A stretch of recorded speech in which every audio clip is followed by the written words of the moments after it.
ಯಾರು ಹುಟ್ಟಿರೋ ಸಾಫ್ಟ್ವೇರ್ ಇದು? ಬ್ಯಾಕ್ ಎಂಡ್ ಅನ್ನತ್ತೆ, ಫ್ರಂಟ್ ಎಂಡ್ ಅನ್ನತ್ತೆ. ಇವ್ ನಜ್ಜಿ ನಮಗೆ ವೀಕೆಂಡ್ ಬಿಟ್ರೆ ಬೇರೆ ಬರಲ್ವೇ? If you don't mind my asking, ಏನ್ ಬಂತು ಬ್ರೋ ನಿಮಗೆ? ಹೈಕಾ, ಪ್ರಮೋಷನ್, ಆನ್ ಸೈಟಾ? ಅದೆಲ್ಲ ನಮ್ಗೆ ಯಾಕೆ ಬರುತ್ತೆ? ಬಂದ್ರೆ ನಮ್ಗೆ ಯಾಕೆ ಬೇಕು? ಈ ಸೆಲೆಬ್ರೇಷನ್ ಎಲ್ಲ ಯಾಕೆ ಬ್ರೋ? ಏನ್ ಸಿಕ್ತು ಅಂತ? ಬೆಂಚ್ ಸಿಕ್ಕಿದೆ. ಬೆಂಚಾ? Bench is not a joke brother. ಅಷ್ಟಕ್ಕೂ ಬೆಂಚಲ್ಲಿ ಎಷ್ಟೆಲ್ಲ ಫೆಸಿಲಿಟೀಸ್ ಇರುತ್ತೆ ಗೊತ್ತಾ? So what's happening Balu? ಅಷ್ಟಕ್ಕೂ 33 ವರ್ಷಕ್ಕೆಲ್ಲವೂ ಅಂದ್ರೆ ಹಾಗೆ ಮೀನಾಕ್ಷಿ. ನಿನಗೆ ಏನೋ ಹೇಳ್ಬೇಕು. ಕೋಡ್ ರನ್ ಆಯ್ತಾ? ಕೋಡ್ ರನ್ ಬಿಟ್ಟು ಬೇರೆ ಏನಾದ್ರೂ ಕೇಳಿ ಸಾಯೋ ಬಾಲು. Time sheet ಬರ್ದ್ಯಾ? ಅದೇ ಶೀಟು.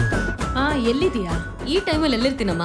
ಆಫೀಸಲ್ಲಿ. ಎಲ್ಲಿ? ವಿಡಿಯೋ ಕಾಲ್ ಮಾಡು. ಅಪಾರ್ಟ್ಮೆಂಟ್ ಅಲ್ಲಿ ವಸ್ತುಗಳೆಲ್ಲ ಕಳ್ತನ ಆಗ್ತಿದೆ ಅಂತ ಮೀಟಿಂಗ್ ಇಟ್ಟಿದ್ದಾರೆ. ಎತ್ಕೊಂಡಿದ್ದೆಲ್ಲ ಅದ್ರ ಜಾಗಕ್ಕೆ ಇಟ್ಬಿಡಕ್ಕ. ಒಂದ್ ಸಣ್ಣ ಹೆಲ್ಪ್, ನಮ್ಮ ಅಮ್ಮನ್ಗೂ ಕೂಡ ನಾನು ಇಷ್ಟ ಇಲ್ಲ ಅಂತ ಹೇಳ್ಬಿಡಿ. ನೀವ್ ಇಷ್ಟ ಆಗ್ಲಿಲ್ಲ ಅಂತ ಹೇಳಕ್ಕಾಗಲ್ಲ. ಓ ಮಗ, ಬೆಂಚ್ ಸಿಕ್ತು ಕಣೋ.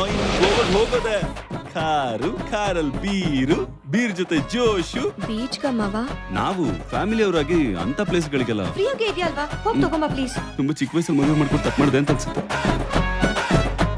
I am Prasad Vasishtha. I am ex IPS. ಅಲ್ಲ ಯಾವನ ಮುದ್ಕ? ನಾನು ಯಾರಿಗ್ಲ ಏನ್ ಹೊಡೆದ್ರೆ ಇವನ್ಗೇನ್ ಪ್ರಾಬ್ಲಮ್? ಇವನ್ಗೆಂತ ಲವ್ ಸ್ಟೋರಿ. ಇವತ್ತು ಹೇಗಾದ್ರೂ ಮಾಡಿ ಇಶಾಕ್ ಪ್ರಪೋಸ್ ಮಾಡೋದೆ ಪಕ್ಕ. ಯಾವ ಹುಡುಗಿ ಕೂಡ ಬೀಳಬಾರ್ದು. ನೀನೊಬ್ಬ ಕ್ರಿಮಿನಲ್.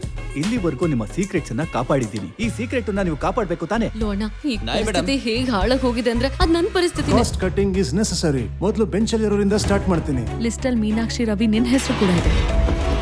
ನಾನೇ ಇಲ್ಲಿವರೆಗೂ ಬಂದಿದ್ದೀನಿ. ಯಾವಾಗ್ಲೂ ಬೆಂಚು ಅಂತಿದ್ವಿ.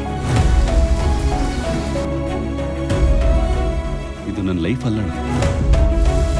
ಆದ್ರೆ ನಮ್ಮ ಯೂಸರ್ ಲೈಫು ಯಾವತ್ತಿಂದನೋ ಬೆಂಚಲ್ಲಿದೆ ಅಂತ ಅರ್ಥನೇ ಮಾಡ್ಕೊಳ್ಳಿಲ್ಲ.